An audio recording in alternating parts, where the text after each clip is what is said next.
Hi there, in this video we will be unclogging the fuel drain on a Ford C-Max.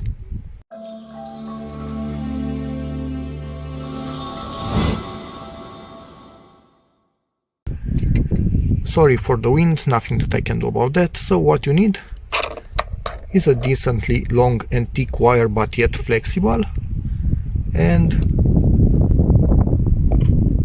yeah, wind will be crazy during this video. Start inserting it into those holes, and that was it.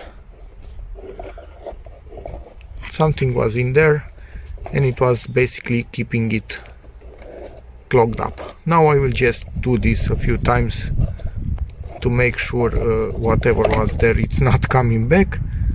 Maybe we wrecked the house of a spider, who knows.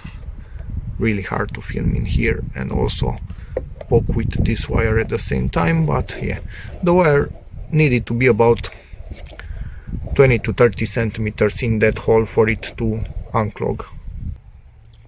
And that's about it. Hope this video helps you, in which case please give it a like, check out my other videos, and as always, see you in the next one. Bye.